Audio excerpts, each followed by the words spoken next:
A lot of bite marks on the forearm of Anna Bozovic, who was bit multiple times during the Naga Grappling Jiu-Jitsu tournament in Miami last weekend. She says, that was a one-sided match. I controlled it from the takedown. She was disqualified when I got up and the ref saw my arm. For the record, she was 100% unapologetic, said she did not do it on purpose. It's amazing that this does not happen more often if it can happen by accident. Damn, someone was hungry for the win, or just hungry in general. She was kind of fat already, 20 pounds heavier than me.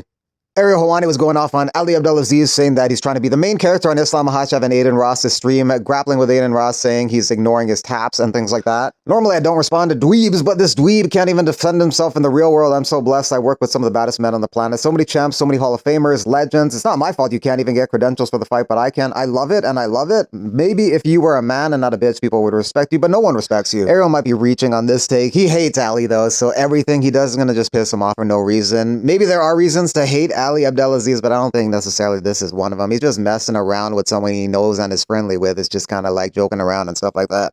Kyle from the Nelk Boys says they were supposed to sign Isaac Delgarian as the first full send fighter, but Kyle claims when it came down to actually signing the deal, Delgarian didn't want to do it, which sounds a bit strange. Also, Steve Will Do It from the Nelk Boys did sponsor Delgarian, and he did get him a house. He got him out of the RV and into a house. He got him a new house. A lot of people seem to like Brendan Royval's take about not wanting to fight on the White House card, saying that he doesn't want to fight in front of a bunch of people who don't care about him, politicians and billionaires. To fight in front of them seems like Hunger Games shit. I don't care to fight in front of a bunch of billionaires who couldn't care less about me. I want to fight in front of people that are fans of MMA and can relate to me. It is a fresh and unique take because everyone wants to get on that White House card, begging to get on that White House card, but he'd rather fight in front of an arena full of MMA fans. He's going to be fighting in front of no fans, unfortunately, though, at the UFC Apex December 13th against Manal Kopp. Good fight, too. One that fans would enjoy. Also, Royval's coming off a Fight of the Year contender against Joshua Van. It would have been nice if they threw him a bone and let him fight in front of his fans in Denver like he wanted to, but that won't happen. Rod Tang couldn't care less, sleeping during the press conference for 173. The PFL has re-signed AJ McKee. Featherweight has 23-2 record, 2 losses to Pitbull and Paul Hughes. Lerone Murphy sparring with Andrew Tate. You got Luke Barnott on the right, former UFC fighter. Zhang and Makhachev going for a second belt this weekend. 10 fighters have done that in the past. Topuria, Pereira, Jones, Cejudo, Nunes, Cormier, GSP, McGregor, Penn, and Couture. Drew Dober looking to get back in there, asking fans who he should fight next. Some names that come up: Mike Davis, Mike Chandler, Nazim Sadahov. Dober's coming off a win over Kyle Prepelic. 3 undefeated fighters on Saturday: Morales, Susakayev, and Wellmaker.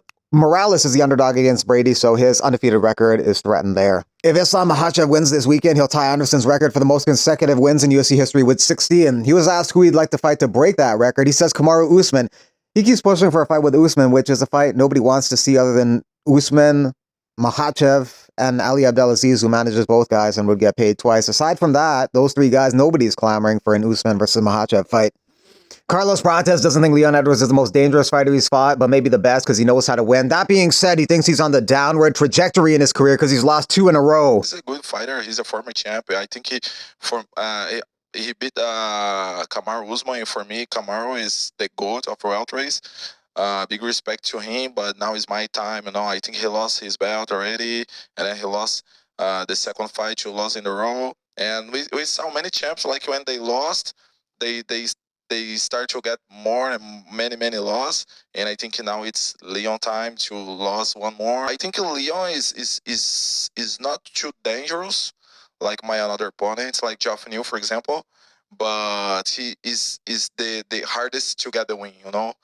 He's not too dangerous, but it's hardest to get the win because he know how to fight like on the board way. Sometimes try to do some grappling and not too offensive. Just take like he winning the fight on the board way. Tracy Cortez, number 7 at flyweight, takes on number 4 Aaron Blanchfield on Saturday. They met in 2019, and Invicta and Cortez took a split decision. We were both very young, so I can't go based off of our last fight because just like I've grown so much, she has as well, and I would be extremely, not giving her respect and credit for what she's done in her career. I mean, she is a number 4 for a reason. And I just know that when she's in there, she's a dog. That's one thing that hasn't changed. She has that dog in her. And what I could say is that I would say that's probably every opponent from here on out. Rakia Anpo with a new look ahead of his fight with Gregorian this Sunday and won championship 173. UFC fighters will be debuting the new Venom shorts this weekend. UFC by Zenith Venom Collection is what it's called. Obscure Islam Makhachev back because he's known for his grappling, but he has the highest strike accuracy in lightweight history at 59.5%. Makhachev's grip strength 161 pounds, JDM 118.8 pounds, and Carlos Cortez 123.8 pounds. E aí, rapaziada, se liga nessa então. Chama ou não chama, caralho? Caraca, que louco, velho. Vai. Esse cara é foda, hein? Caralho. Caraca. Ah, vou dar uma volta já no meu carro novo, né, velho? Carlos Pratas. Vou dar uma volta já no meu carro aqui, velho. Que, hein, capitão? Só de boa? Você gosta? Porra, vou dar uma volta.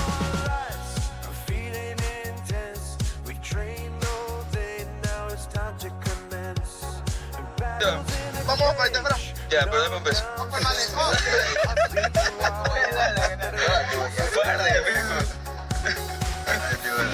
Como no paga bien la UFC, toca viuda. Oye, como no paga bien UFC, toca viuda. Valentina Shevchenko is the champ, but she's the underdog against Weili, who's coming up a division on Saturday. She expects a war against Weili in the co-main event. I know for sure I'm ready for the war. I know it's not good. I'm not expecting any easy fight. It's not gonna be. I know like all the holes what I will use of like with what I will see from Weili, and I will use to secure my victory. I know them, all of them, but it doesn't guarantee. It doesn't mean it's gonna be very easy.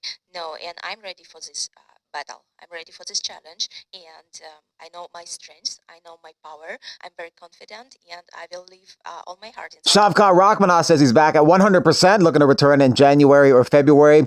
Joaquin Buckley says he's down to fight him when he returns. Shavkat, you said you want to come back early Feb? Come see your boy Buck. Because you was always chirping and saying, oh, yeah, Buck, easy work. You like work. Then show the world that, man. Because you've been MIA for a minute, right? And we've been waiting on you. And I think that's an excellent fight for me and Shavkat to have. And then after we do that, I believe once I knock out Shavkat, I'm next for the brothers. Every day. Practice isn't. He's just never going to be able to do it. What I did to him was on 3 weeks' notice. He had the best camp of his life. He had a whole fight camp plus an extra 3 weeks. He was as ready could be. There's no chance. He needs that for his own mind. BKFC also doing a show on Saturday. Former UFC fighter Aspen Ladd also on that card. Welterweight Islam Makhachev has arrived. First photos at 170, and he's never going back down to 155. How did Blanchfield move up 4 spots after beating an unranked Randy Brown? No way 10 million people watch Power Slap on YouTube. Nice try, Dana. Dana, everyone understands slapping. Men, women, children, even my wife. And that's it for now. Thanks for watching.